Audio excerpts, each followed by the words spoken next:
Classification of business activities. जब हम लोग बिजनेस करते हैं तो उसमें बहुत तरह के हम लोग काम करते हैं, ठीक है। आइए उनके बारे में पढ़ते हैं। Let's look around and find out the various types of business activities that usually take place in an economy. Okay. आइए आप अपने चारों तरफ देखिए, आप पाएंगे कि बहुत सारे बिजनेसेस हो रहे हैं, बहुत सारी व्यावसायिक गतिविधियां हो रही हैं, बिजनेस एक्टिविटीज हो रही हैं जो हमारे अर्थव्यवस्था पे होती हैं, अर्थव्यवस्था को चलाती हैं। अब वो क्या क्या है? Some of these are concern with production और मैन्युफैक्चरिंग। कहीं पे उत्पादन हो रहा है, कहीं निर्माण हो रहा है, क्योंकि जब तक प्रोडक्ट बनेगा नहीं तब तक हम लोग तक पहुंचेगा नहीं, तो हम लोग खरीदेंगे क्या? हम लोग अपना जो ज़रूरत है उसको पूरा कैसे करेंगे? Extraction of oil, natural gas और मिनरल्स।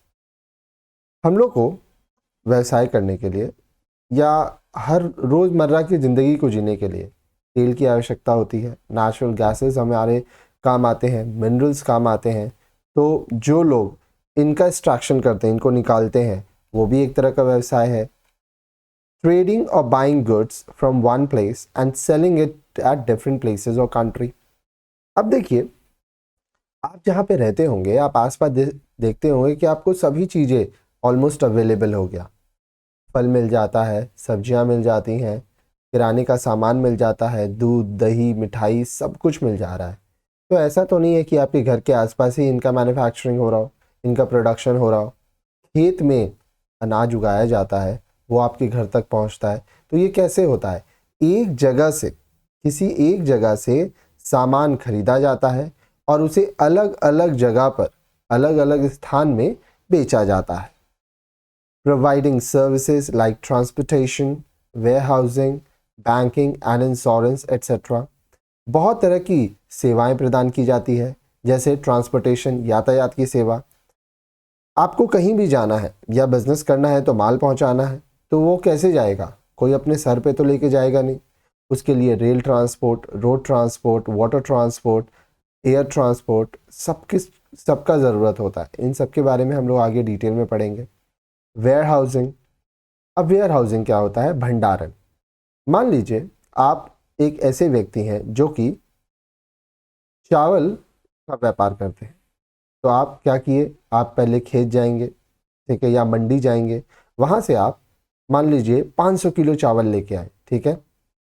एक बोरा में लगभग 50 किलो चावल आता है, तो आप 100 किलो चावल लेके आए अपने। अब वो लेके आ तो गए, अब उसको कहीं रखेंगे तब ना वो बिकेगा। एक साथ तो 500 किलो बिकेगा नहीं। तो आप जहाँ पे उसको रखोगे वो आपका वेयर हाउस है, गोडाउन है। इसी तरह से जब किसान खेती करता है तो वो भी कहीं सामान रखता है, उस सामान को फिर वो बेचता है, ठीक है। वो FCI को बेच सकता है, फूड कॉरपोरेशन ऑफ इंडिया, या दूसरे लोगों को बेच सकता है मार्केट में जाके, फिर वो कहीं रखेंगे।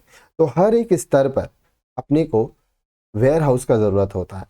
इसी तरह से जब आप अपने घर सामान लाते हैं तो आप अपने घर में भी कहीं रखते हैं। हालांकि जो सामान हम लोग घर में लाते हैं वो हम लोग बेचने के लिए नहीं लाते हैं, अपने लिए लाते हैं। लेकिन व्यवसाय में जब आप जाओगे घर के आसपास तो देखोगे कि जो दुकानदार है वो सामान रखा है, ठीक है। कुछ सामान उसके दुकान में होता है, कुछ गोडाउन में होता है। तो जो गोडाउन में होता है उसको वेयर हाउसिंग कहते हैं।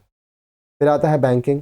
अब बिजनेस करना है, काम करना है, तो भाई बैंक का तो रोल आ जाएगा ना, क्योंकि पैसे का लेन देन है। तो पैसे का लेन देन बैंक से होता है, ठीक है। क्योंकि सारा कुछ आप कैश में लेन देन नहीं कर सकते, ठीक है। कहीं पे आपको चेक का ज़रूरत होगा, ठीक है। फिर बैंकिंग ट्रांजैक्शंस की ज़रूरत पड़ती है। फिर आता है इंश्योरेंस, जिसको हम लोग बीमा कहते हैं। अब देखिए, कंपनी जो है, जो बिजनेसमैन है, वो अब इंश्योरेंस करवा के रखते हैं ताकि उनका जो जोखिम है वो कम हो जाए। मान लीजिए आपका एक दुकान है, ठीक है, उसमें आपका 20 लाख रुपया का मशीन है, सामान है, बहुत कुछ है।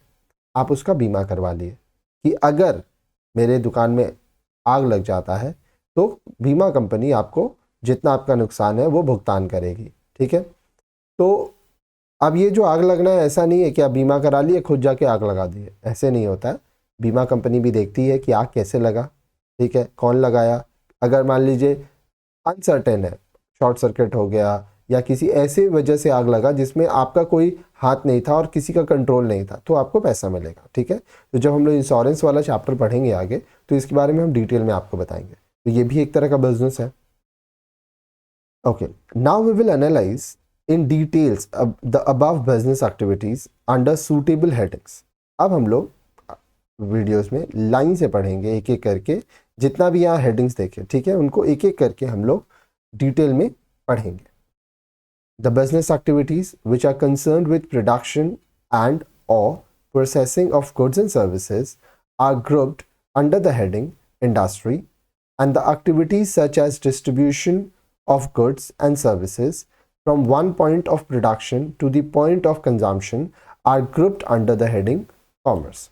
अब देखिए, सबसे पहले प्रोडक्शन किया जाएगा, ठीक है, या तो जो गुड्स और सर्विस है उसको प्रोसेस करके फाइनल प्रोडक्ट बनाया जाएगा. तो ये सब कहाँ होता है? इंडस्ट्री में, ठीक है.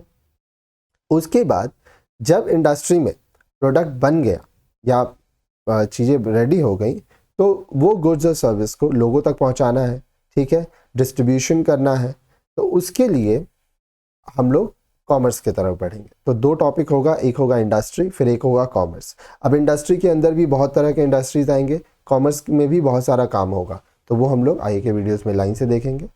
तो we can classify business activities as industry and commerce.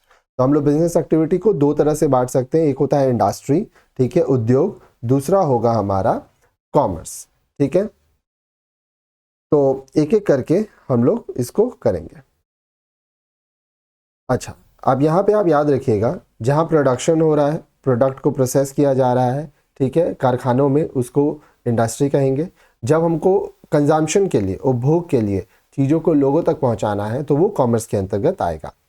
Late us now know details about these two categories. Industry और कॉमर्स के बारे में आगे के वीडियोज़ में हम लोग पढ़ेंगे. वीडियो हम छोटा छोटा इसलिए बनाते हैं ताकि जब आपको रिवीजन करना हो तो जो पर्टिकुलर वीडियो आपको रिवीजन करना है वो आप ओपन करिए और उसको आप रिवीजन कर लीजिए, ठीक है. तो नेक्स्ट वीडियो में हम लोग इंडस्ट्री के बारे में, उद्योग के बारे में पढ़ेंगे.